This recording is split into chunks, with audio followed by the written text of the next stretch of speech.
Are you a burnt out overachiever buried in responsibilities? Do you miss laughing with your friends, just laughing from the gut? Do you feel like life's passing you by? If you've been wishing for some kind of shift, you're in the right place. Welcome to 52 Weeks of Hope, the show where we take you off the hamster wheel by ditching your to-do list for the to-don't list. This is where you get to learn how to make that lonely ache vanish, learn self-compassion techniques, and to give yourself grace. I'm Lauren Abrams, and I get to help you feel that magic again since going through my own dark night of the soul, so you can learn from my experience and the mentors and experts I meet along the way. And today we're talking to entrepreneur, teacher, and bringer of light, Dani Reardon. Are you struggling with body image issues? How about those pesky negative voices in your head? Dani knows all about those. She achieved greatness in those areas and learned you're not any of that. You're going to love hearing Dani empowering you to be your best self and let your true inner light shine. Listen right now as she's answering your confidence questions and giving you the lessons and help you need to live fulfilled and aligned with your highest calling.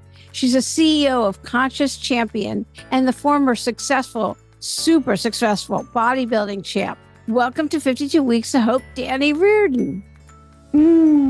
Thank you so much for having me, Lauren. What a wonderful intro. Wow, I'm already lit up and ready to go. That was amazing. Thank you for that. I have to say, you're my first bodybuilding champion I've ever talked to. Oh, so cool. I know it was your life for years. I know nothing about that world. So it's just, except for looking at pictures and all the muscles.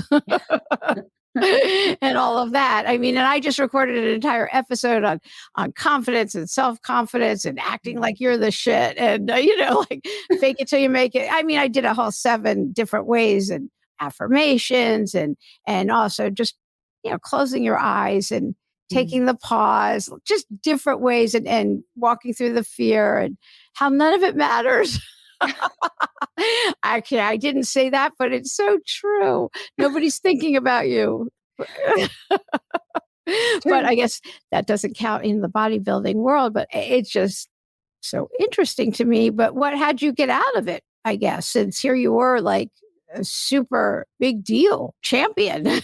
Yeah, it was a couple different things. I think that what's really cool about bodybuilding is that it turned me on to the spiritual world. I started to notice the synchronicities. I started to believe in myself, understand manifesting. I watched Star Wars and The Secret. And so this whole world through bodybuilding started to open up for me. And I was about 10 years in and I was at the Olympia. So I had made it to like the Super Bowl of bodybuilding. And I don't know, I just looked around one day and I was like, I don't have the same fire that I used to for this. Competition didn't look the same. It didn't feel the same. I didn't want to eat what I was eating, meat all day long. It just, so many things started to flip over for me. And I was like, man, and to do bodybuilding at that high level and to be kind of like at the top echelon of the sport, you have to be so devoted for it. Your fire has got to be so hot because that's what it takes to be at that level. Otherwise, you're going to get beat. Was at the Olympia. I got 4th place, 2nd place, and then 6th place.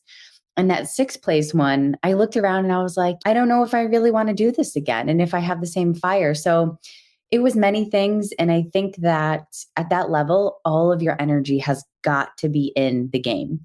And I wanted to explore yoga and spirituality. And I wanted to put my energy somewhere else that wasn't so superficially focused. Oh, that's interesting. Now you said The Secret, Star Wars, and you have to have been exposed to these things. Was that in that world, or like how did you even know of those? Yeah. So I actually went through a dark night of the soul also. Oh, okay. Let's talk about that. I love hearing about those. Yeah. I feel like I went through a couple of them, like every couple of years. I'm like, bam. Yeah. Yeah. Okay, good. That makes me feel better to know that we all do. Cause it's like every couple of years, bam. I know people think, oh, wow, really? You used to live like you've come from like my very dark night, being out on the streets, strung out and everything. I'm like, yeah, but that's just one. Yeah. That is the catalyst of my life. And it's a good story, but it's not the end. I mean, that is the worst. Okay, that is. And I'm forever grateful I'm alive and I've made it out of that. But that's decades ago. And it's not like, I float on the air and life's forever good after that. But it is. And I'm grateful for my life. Don't get me wrong. But Yeah, it's not the end. Yeah. It's not like, oh, and she got clean and got an education and a life and everything and never had a problem again. Yeah. Mm-mm. Never questioned, why are we here? Yeah. And I think we talked a little bit about spirituality. Like that's where we're headed. That's what lights us up. I kind of feel like because everything is in balance in the universe, the more that we reach for the light, the dark is going to come up. It has to. Everything's in polarities. And so I feel like those who seek the light are also going to have to deal with dark time after dark time after dark time as they go for the light. It's like that. That's what I believe. Yeah. But I don't think they're ever as dark. Like that was my darkest. And Mhm. I've been through another, like my dark night of the soul that prompted this podcast definitely was the next dark, but they've never been they're never as dark. That's my experience of being on earth, probably twice as long as you. So that's just for whatever that's worth. I think it's twice as long.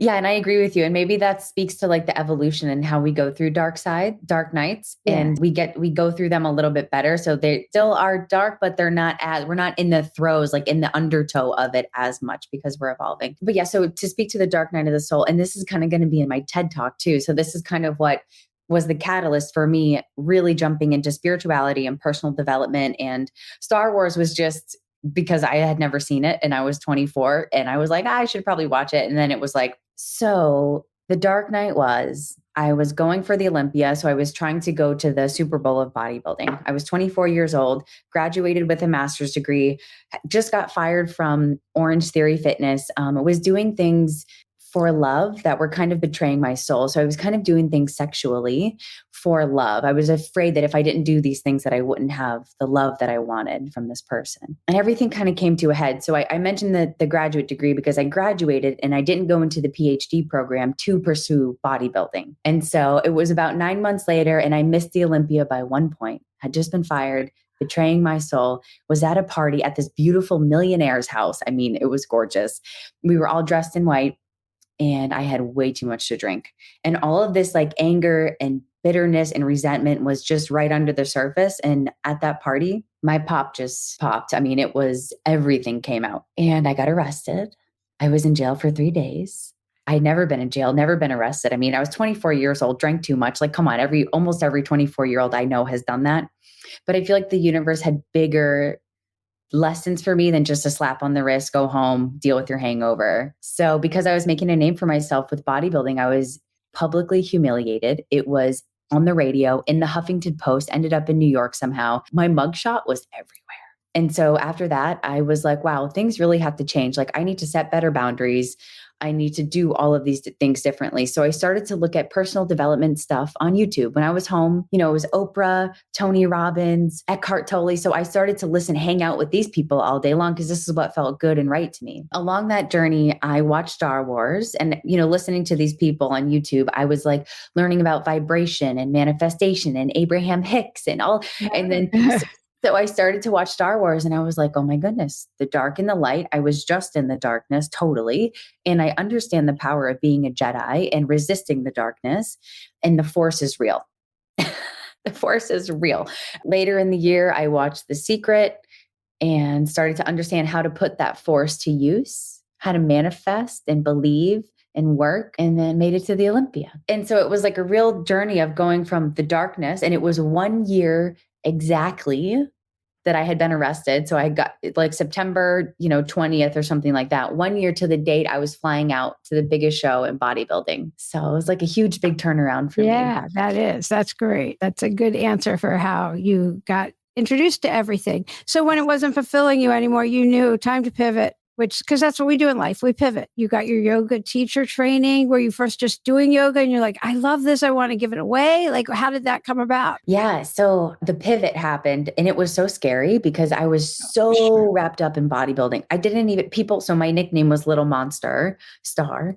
People didn't even know me by Dani. They didn't even know my name. They just knew me by like my tagline and through Instagram and stuff. And That's funny. They just called you by your moniker?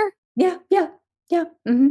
Hey, Little Monster. It was like everywhere, meeting people and doing all these things, but they would just, hey, Little Monster. They're like, I didn't even know your name. And so I didn't even know how much my identity was fully in the bodybuilding world until I left. And I was just like this scared, naked, out in the world, who am I kind of person. And so the pivot happened. We moved to Colorado and I found yoga. I was doing it a little bit just so I could stretch and move because of all the bodybuilding I was doing. I was so tightly wound we moved to Colorado, and across the street from us, there was a yoga studio, and I had a month free somehow. My sister had like a month pass, and I had no money to pay for a yoga membership. So this month free was like everything. That's when I really, really fell in love with yoga. It challenged my mind, it challenged my body, and it was connecting me to the spirit again, to the universe.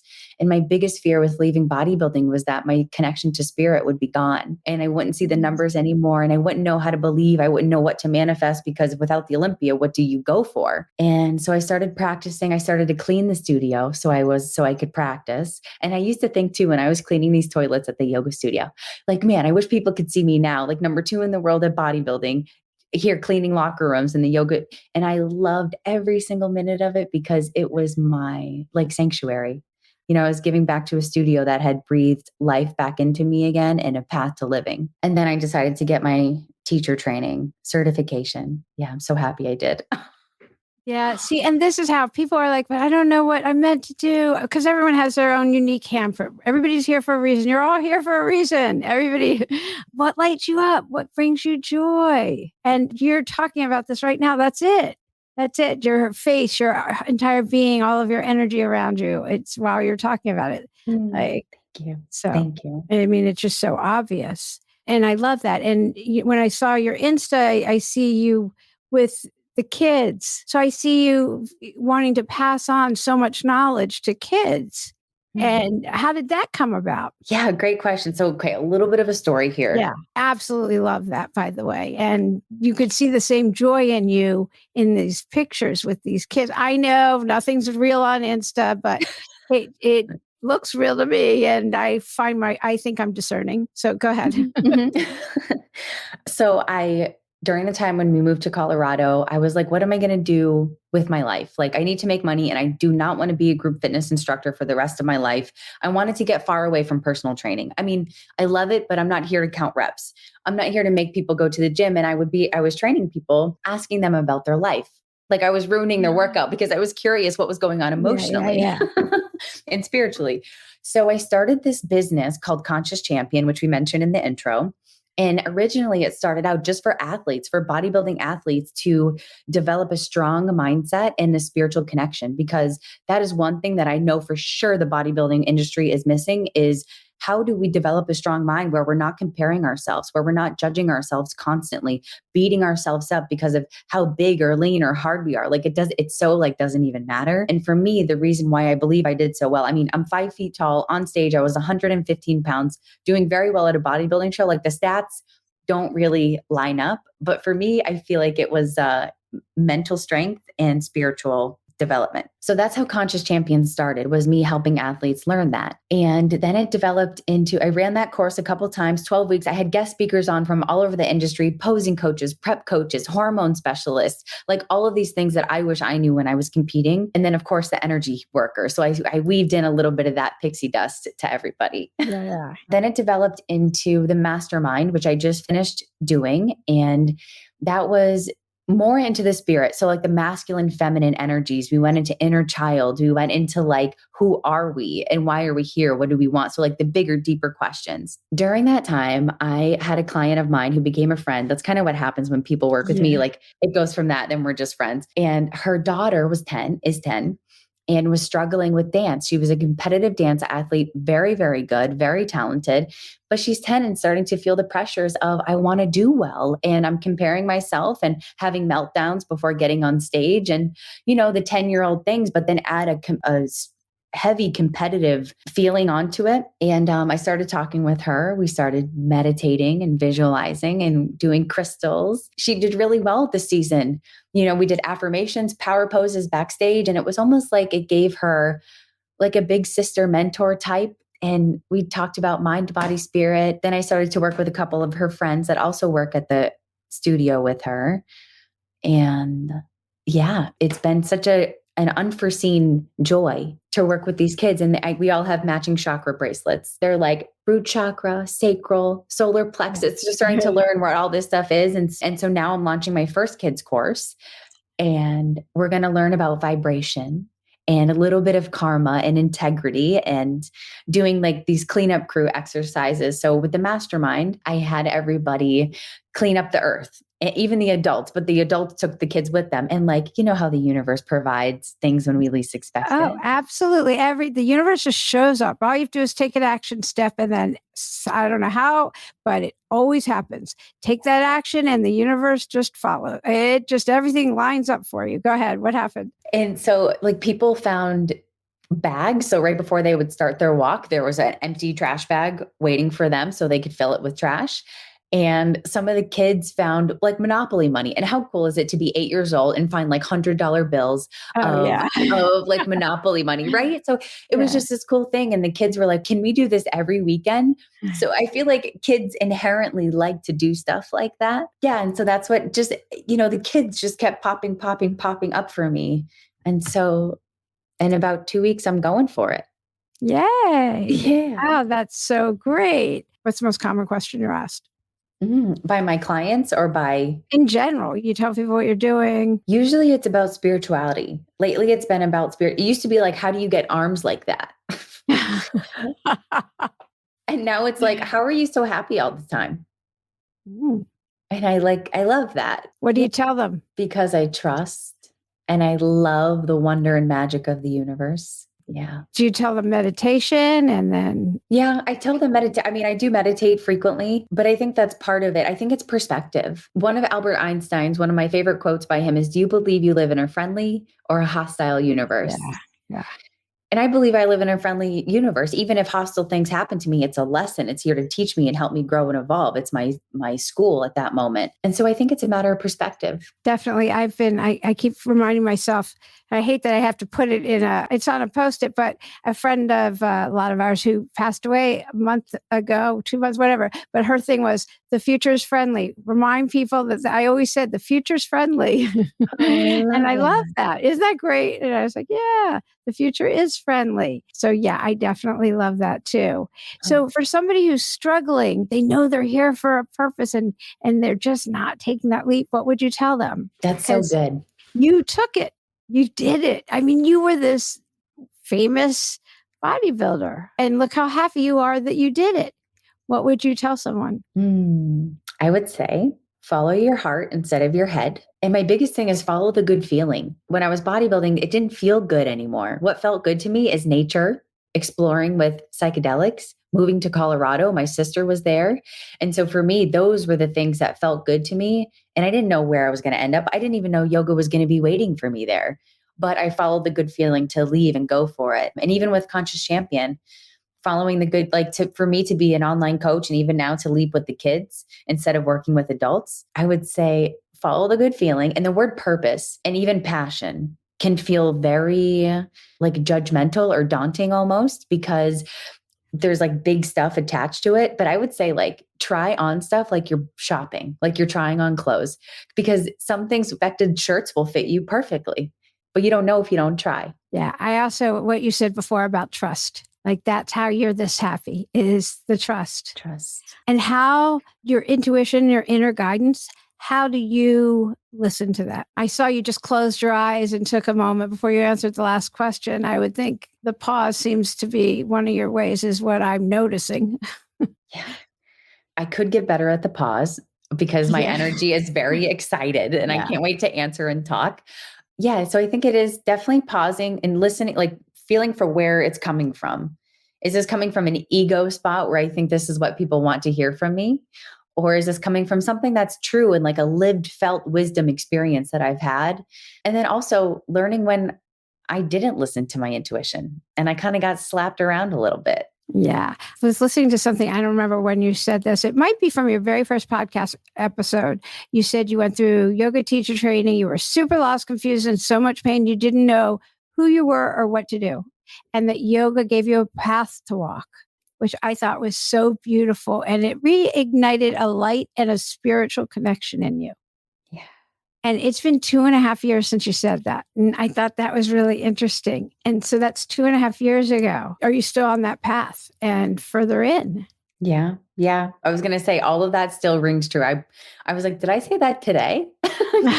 Because that's still very, very true and real for me. And I teach yoga now a couple days a week over here. I live on Cape Cod and I love it. And I study, like what I do in my free time is I study the Bhagavad Gita, which is the, Mhm. Hindu epic that they wrote for the Veda. Like I study Vedic stuff in my free time. So like, and I just got a tattoo that's Sanskrit. I am obsessed. What yoga did for me is it also opened up a door to this ancient wisdom.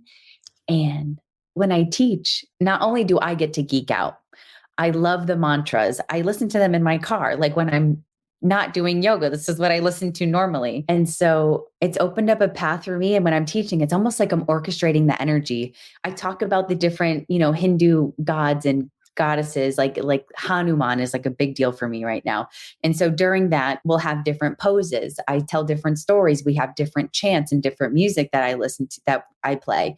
And so for me, it's also kept me really sharp. It's kept me because I know how I show up leading online courses and in person. I'm a certain vibration. So how I show up to that class is what everybody's going to be experiencing. Right. So it Definitely. really helps me stay and want to stay pure as I can. I mess up here and there. I'm a human, right? We do different things, but it keeps me sharp. Yeah. No, staying focused and staying there is important. So what's the hardest challenge that you've overcome and how did you do it? Identity. Oh. Identity has been a big challenge for me. So after I left bodybuilding, that was the first one where I was like, bam, like, who are you without Little Monster, without eating meat all day? Who is this person? And so then I got dreadlocks because I was like, I want to be earthy, crunchy, like bring it all. So I had these big, long blonde dreads and I loved them. And they were almost like a shield for me. They helped Mm. me go into that next phase of spirituality. They looked spiritual, they felt spiritual, and it helped me make that transition. And then another identity thing happened. I moved up here to Cape Cod over COVID. My parents live up here and stuff like that. So my husband and I, we moved, stayed in one of their cottages, and we're just, saving money, being close just in case shit went down. My dreads were getting really itchy. I was sleeping on ropes. They look really cool in pictures, but to live with them every single day, they're hot, they're heavy, they're itchy. It's a whole thing. And so I heard myself say one day, I was like, why am I keeping these? Why do I have these dreadlocks on my head? And I heard myself say, because you won't look spiritual without them. And I was like, damn it. Because my ego was big in that, but I don't know if I was ready to hear it until that moment. I think I knew that the whole time, but I don't. So the next day I went and shaved my head. So what you see now is I was totally buzzed Sinead Lohan style. That was a tough one for me too, because I'm a female, no hair, just shaved off everything I knew, like all, and when you have dreadlocks, everything's in the dreads, your bodybuilding journey, all the years, everything is in the hair that's in your head. And so that's what people with dreads think about too. And so it felt very much like a clean slate. And I find that the biggest way to get to know who you are is to strip away everything that you think you are. The clothes, the job, the hair, the makeup, the identity, what you do for work. That's huge. That's huge. I think I could do everything except the hair. That's huge. I thought about having dreads. I've thought about lots of things, but my mom took me to a barber when I was really little and everyone thought I was a boy. And I know everything's gender neutral. I do discrimination law. I understand. I understand pronouns. Like I get all that. This is me. I'm not talking about anybody else. So I didn't like being called a little boy when I was a little girl. Yeah. When I went to the barber and I've big hair. I've always had big hair, but if it's long, I can manage it. I can stick it in a braid. I can do stuff with it. I just can't even imagine when it's short. I can't manage it. I can't imagine shaving my head. I used to wish that if I shaved my head, it would grow back thin and straight. Like anyway. Yeah. So that was a big one. And the whole That's grow out huge. process, it was. I can't even like. And now I'm so happy that I did it. And when it started to grow back, I got like a cute pixie cut and it was like your hair's short so and cute. silky. Yeah. And then I still kind of keep one side like shade or have like a little undercut. So it Yeah, shaved a yeah. little bit. But my hair is actually big. Like I can curl it and it's a big poof, or I can straighten it and it calms down. But that was huge for me. And now I know who I am with or without hair. If I were to shave my hair tomorrow, I would feel totally good with it. I know spirituality doesn't have to look a certain way. I know who I am without muscles, without dreadlocks, without living in Florida or Colorado. I know who I am now. So now identity is not something that I struggle with. It's something that I know. Yeah, And it's in the inside. It's all on the inside. Yeah. Everything is an inside job. It's just like the compare and despair and all that stuff. I mean, everything you've said, I think I talked about in my confidence episode, because I was taught the only thing I can compare myself to is where I've come from. I cannot compare my insides to your outsides ever. Mm. I can only compare me to where I've been. And that is it. There is no all that compare and despair stuff is like, no. Not allowed. I don't allow myself to do it. Yeah. It just doesn't work. Like, yeah. Oh, I love that message. I think for girls more so than anything. And, again, I'm being I'm using me. Like nothing meant here by that. But the hair is huge. I so relate to that. And I think that's a big, powerful statement. Yeah. There's a huge journey there. Do you have a message of hope you want to give? A message of hope. Yeah. For people out there who are maybe struggling with body image issues or even the voices in their head, you're not either of those things. You're not the body. You're not the mind. And I know because I've achieved greatness with both of those, and it still wasn't me. It still wasn't who I was. Who you are is so much more vast and so much more infinite and energetic and connected to everything wonderful. And so that's my message of hope, is that you're eternal. And like we said, it's an inside job. And I think once we start identifying with that, the mind and the body start to follow suit and become a lot less enemy based and a lot more friendly. Yeah. That's so good. And when you say you've achieved greatness, and it didn't fix you to achieve those, I guess. It wasn't until you get spiritually fit or take care of that inside piece that we feel okay. Balanced, whole, however you want to put it. I was taught if it describes dinner, it's not a feeling. Okay, describes dinner. So, I like that. Yeah. So, that's so good. And by the way, I have all of Dani's links, of course, are going to be on the website, every way you can reach her. And and I just think that's so great. Is there any question I should have asked you that I didn't ask you, and that we're going to be done here and you'll be like, I can't believe Lauren didn't ask me that question? Is there anything else that I should have asked? No. Okay. I don't think so. No. Okay. I just want to make sure. Okay. Okay, good. This was great. And we'll live stream so that if anybody has any questions, just go ahead and send them over to me. Thank you so much for being a guest today on 52 Weeks of Hope. Thank you so much for having me, Lauren. This was amazing. Thank you for pulling this out of me. It was great. Yeah. I hope you enjoyed this week's episode and take with you Dani's messages of freedom, thinking big, and openness. Such great messages to take into your week ahead. Be sure to tune in next week for another empowering episode all about how to live authentically, abundantly, and how to simply feel better. It's also about embracing the lessons and growth from your life's journey. You're going to love this one. It's full of practical advice you can use instantly. That's next week. You don't want to miss that. If you haven't already, please subscribe, rate, and review the podcast. If you don't know how to do that, you can go to the website at 52weeksofhope.com. There's a button to click and link to subscribe and review the podcast. It's really appreciated. Also, all the podcasts are on the website at 52weeksofhope.com. The show notes, everything's on the website. You can find Dani's information and links and everything on there. I really appreciate you listening. I love that you're part of the community here at 52 Weeks of Hope. If there's something in particular, a subject that you'd like to hear, or somebody you'd like to listen to, or a topic in particular, just let me know. I hope you're enjoying the podcast. Share the love and tell 2 of your friends. I'm Lauren Abrams. Thanks for listening.